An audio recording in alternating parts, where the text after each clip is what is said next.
আমাদের বাঙালিদের ১২ মাসে ১৩ পার্বণ কিন্তু লেগেই রয়েছে। হ্যাঁ, আজকের দিনটা হয়তো বাঙালিদের জন্য স্পেশাল বাঙালি না। বলো যেকোনো ধর্মের মানুষরাই আজকের দিনটা কিন্তু খুব ভালোভাবে পালন করে থাকে।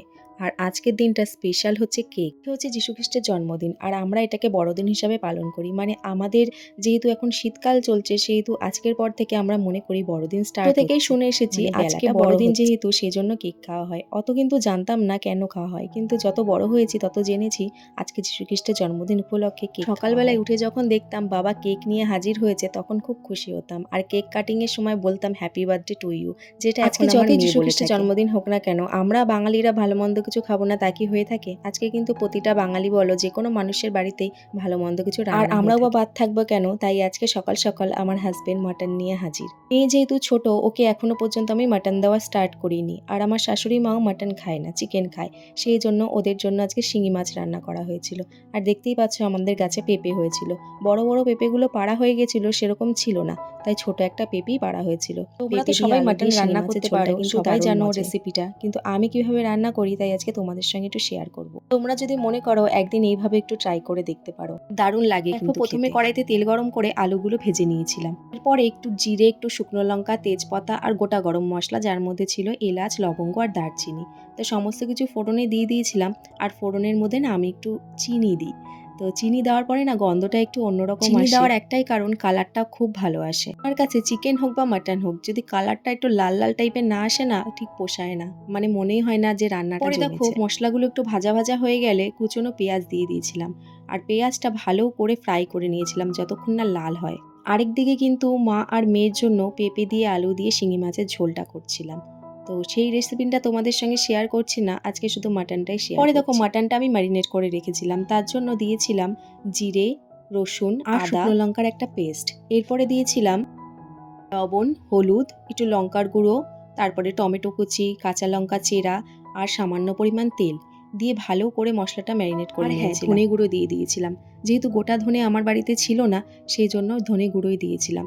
এইসব রান্নাতে একটু বেশ গোটা গোটা যদি পেস্ট করা হয় বা বাটা হয়, বাটা মশলায় ভালো হয়। এখন যেহেতু আমরা সবাই খুব ব্যস্ত সেই জন্য বাটা মশলা সেইভাবে ইউজ করা হয় না, সবই মিক্সিতে পেস্ট করা হয়।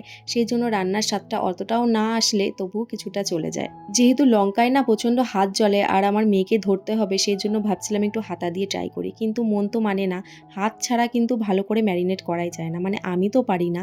হাত দিয়ে বেশ চটকে চটকে মাংসটাকে মাখাবো তাহলে কিন্তু একটা আলাদাই স্বাদ লাগে আর হচ্ছে মনেও একটা শান্তি। পেঁয়াজটা লাল লাল হয়ে গেলে ম্যারিনেট করা মাংসটা দিয়ে দিয়েছিলাম। জানি মাংসটা একটু বেশি সময় ম্যারিনেট করে রাখলে মাংসটা একটু ভালো সফট হয় আর টেস্ট ভালো আসে, কিন্তু সময় না থাকলে কি করা যাবে বলো। আজকে সকাল সকাল স্নান করে নিয়েছিলাম, যেহেতু আমার হাজবেন্ড বাড়িতেই ছিল সেই জন্য ও বাড়িতে থাকলে আমি সকাল সকাল স্নানটা করে নিই। স্নান হওয়া মানে একটা বড় কাজ যেন উদ্ধার হওয়া, আর শীতকাল বলে কথা স্নানটা কিন্তু একটা ভীষণ বড় চাপ। আজকে যেহেতু বড়দিন ভেবেছিলাম একটু বাইরে কোথাও যাব, কিন্তু মেয়ের শরীরটা ঠিক ভালো নেই সেই জন্য কোথাও। আমাদের এখানে রানাঘাট বেগোপাড়া চার্চ আছে, তো আমাদের কাছাকাছি ওই চার্চটাই আছে, সবাই ওখানেই যায়। বিয়ের আগে না আমরা ওখানেই যেতাম। তো তোমরা আজকে কারা কারা চার্চে গেছো কমেন্ট করে কিন্তু জানি। আমরা যখন রান্না করি, রান্না করব কি এত বাসন বেরোয়, আমার তো অনেক বাসন বেরোয়, তো সেগুলো মাজি আর রান্না করি আর আমার তাড়াতাড়ি হয়ে যায়, আমি একটু তাড়াতাড়ি। আর এই দেখো আরেকদিকে মাটন প্রেমীকে একটু মাংসটা টেস্ট করতে দিচ্ছিলাম যে কেমন হয়েছে একটু চেখে দেখো তো। আর কষা মাংস খেতে কে না ভালোবাসে বলো। আর আমার হাজবেন্ড আর আমি কিন্তু খুব মাটন খেতে ভালোবাসি। কি আমাদের মতো মাটন প্রেমী? তাহলে কিন্তু কমেন্ট করে জানাতে ভুল। দেখো আমাকে দেবে না বলে কোথায় গিয়ে লুকিয়ে লুকিয়ে খাচ্ছে, তা আমি কিন্তু ক্যামেরাটা নিয়ে ঠিক পেছন পেছন চলে গেছিলাম। যাই হোক মজা করছিলাম, আসলে ও একটু লাজুক টাইপের, লজ্জা পায় ক্যামেরার সামনে আসতে। আগে যখন মা মাংস কষাতো আমরা কিন্তু এরকম বাটি নিয়ে হাজির হতাম যে মা কষা মাংস দাও খাবো। মানে ঝোলের মাংস বেশি থাকতো না, কষা মাংসই যে কতগুলো খেয়ে নিতাম।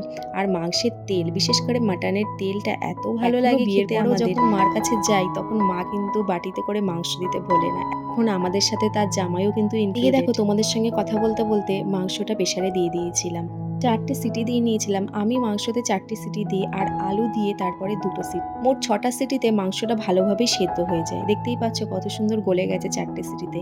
আর আলু দিয়ে আরো 2টো সিটি দিলে আরো সুন্দর সফট হয়ে। এরপরে দেখো প্রেসার থেকে নামিয়ে ডাইরেক্ট কড়াইতে দিয়ে দিয়েছিলাম। আর মাংসের তেলগুলো কিন্তু আগে থেকে তুলে রেখেছিলাম, সেইগুলো কিন্তু পরে ঝোলের মধ্যে। আজকে বড়দিন হলো, ওয়েদারটা কিন্তু একটু মেঘলা মেঘলা ছিল আর একটু ঠান্ডা ঠান্ডা লাগছে, আবার সোয়েটার চাপিয়ে নিয়েছিলাম। এরপরে দেখো ঝোলটা ফুটে আসলে একটু লবণ দিয়ে দিয়েছিলাম স্বাদ অনুসারে। আমি মাটন করি চাই চিকেন করি, আমার রান্নার মেন গরম মশলা হচ্ছে শাহি গরম মশলা।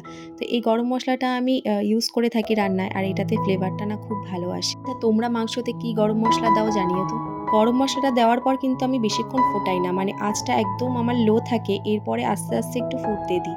পরে নামানোর আগে ৪-৫টা কাঁচা লঙ্কা আমি রান্নার মধ্যে দিয়ে দেবো। আসলে কাঁচা লঙ্কা দিলে না ফ্লেভারটা একটু অন্যরকম আসে। কাঁচা লঙ্কাটা কিন্তু আমি চিড়ে দিইনি, এমনি জাস্ট দিয়ে রেখেছিলাম।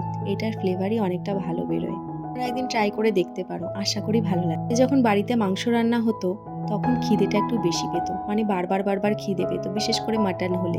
আর এখন রান্না করতে করতে পেটই ভরে যায় গন্ধে, তার জন্য বেশি খেতে আসলে আমি এই রান্নাটা আমার মায়ের কাছ থেকে শিখেছি। আমার মা না মাটন করতে খুব ভালোবাসে। মায়ের মতো অতটা স্বাদ না হলেও তবে কিছুটা আজকে আসে। রান্নাটার না নুন ঝাল সমস্ত কিছু একদম পারফেক্ট হয়েছিল, আর খেতে না জাস্ট জমে গেছিল।